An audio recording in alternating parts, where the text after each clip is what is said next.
Good morning sa inyo mga kachorba. Ngayon ay Monday. Monday ngayon di dahil. Walang pasok? Holiday daw.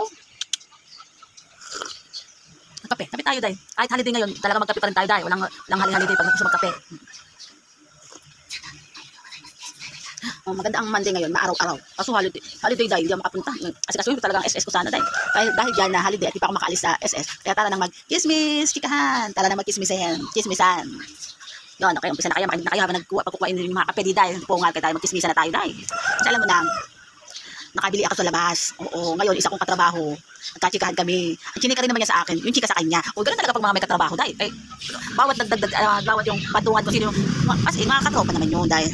Tropa-tropa naman bago magkismis. Siyempre ako nasa bahay na nakabas, and chismis pa rin sa akin. Kaya masaya talaga ako sa mga chismis. Kaya umpisahan ko na sa yung chismis. Thanks God. So, kasi yung isang naging kaibigan namin dati, hanggang ngayon naman, nandun pa rin sila. So, wala pa rin yung trabaho, wala pa rin siyang asawa. Wala siyang karelasyon. Nakatira siya sa isang, excuse me, inaano ako sa bighay. So, ayun si ka-work, nagtatrabaho siya. Sa pula nagtatrabaho siya. Never siyang magkaroon ng asawa. Nakikipag-karelasyon siya dati, pero never siyang makipag-live-in. Okay, napasyal-pasyal dun sa jowa-jowa.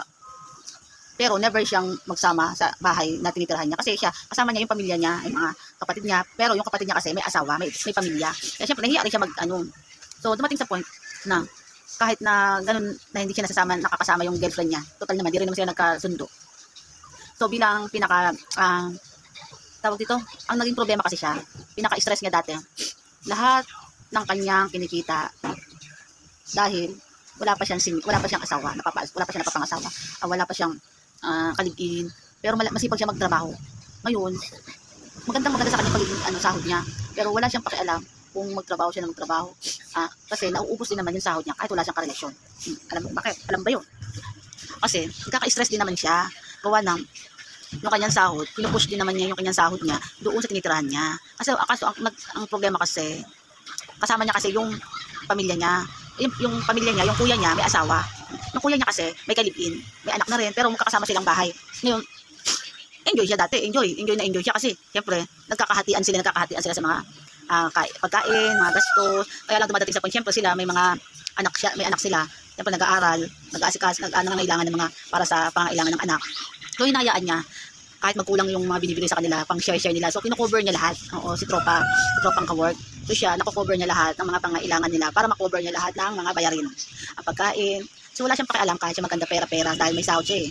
Sobrang sipag niya sa trabaho na kahit nakukuha niya lahat ng sahod niya, wala pa rin yung pakialam sa kanya na ipunin. Nagagastos sa side din ng pamilya. So, dumating siya sa point kasi na ang tagal niyang nawalan ng pasok dahil kaya nalungkot din ako kasi parang ako. So nawalan siya ng pasok, siguro basta ilang buwan siyang walang pasok. So dumating sa point na hindi siya makapag-share ng mga dapat paghatian.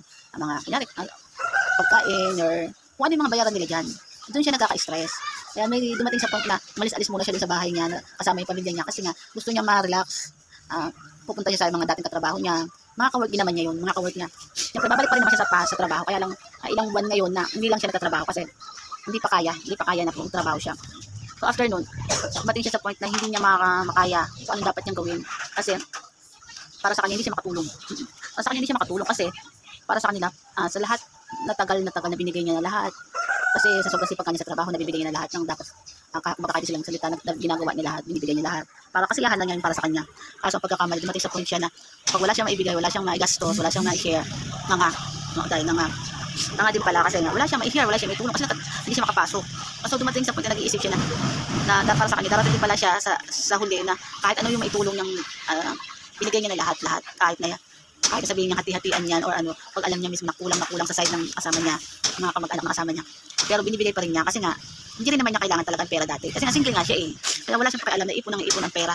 Hayaan niya i-share para lang din naman yun sa pamilya niya, sa pamilya ng mga mag-asawa. So, ang pinapoint niya, dumating sa point na naging ganda, walang-wala, mga siya na walang-wala. Pero never siya, parang ang point parang na siyang inakse. Parang din na siya, parang wala nang pakialam.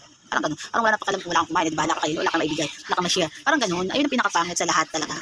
Oo, dumadating din sa akin talaga yan, Dan. So, may mga talaga na kailangan tawag dito, pag-isipan din. Kailangan mo talagang pag-isipan ng maayos ang dapat mong gawin. Kung dapat maging cover ka, i-cover mo ang dapat lang i-cover. Kasi, especially kung single ka, kailangan matuto ka kung ano dapat mong ipunin. Oo, bagsak din ako sa ganyan dito. Kasi, napakabobo ko sa ganyan. Kasi, para sa akin kasi, parang pagka nagkaroon ako ng pera, sige, bagsak. At di sa loob lang din ng bahay, para din sa isang pamilya, lalo na sa mga bata. Kaya lang, may mga time pa rin talaga, kailangan mag-share. Sinabi namin din sa katropa namin, kahit pa paano, kailangan mo pa rin mag-share. Pero kung kaya mo na mag-isa, total naman, nagtatrabaho siya. Hanggang ngayon naman nagtatrabaho na siya. Kaya masaya siya kasi nagtatrabaho na uli siya. So, nakakasahod na siya pa umpisa uli. So, dumadating sa point na hindi niya alam kung gusto niya lang mag-share ba or mag-iba ng tirahan. Yung gusto niyang maging solo na relax, na walang problema. So, masaya talaga yung makahiwalay ka na para maging solo ka. Wala ka nang ipoproblemahin na kundi sarili mo.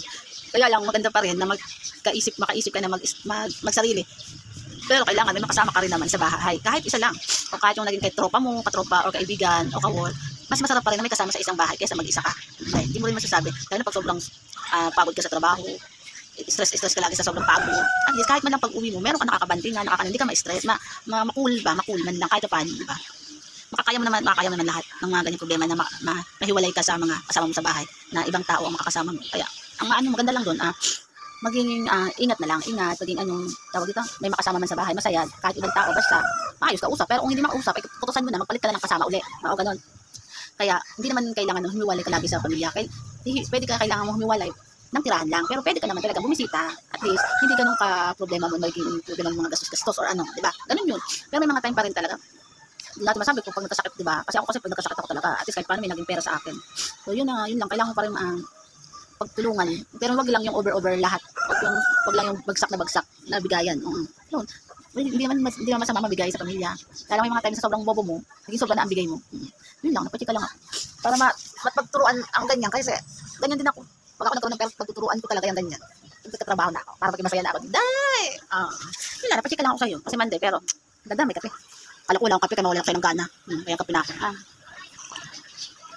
Kaya, goodbye na sa inyo mga kachurba. Kala ko wala akong machichismis. Buti may napadaan. Okay lang, goodbye. Bye.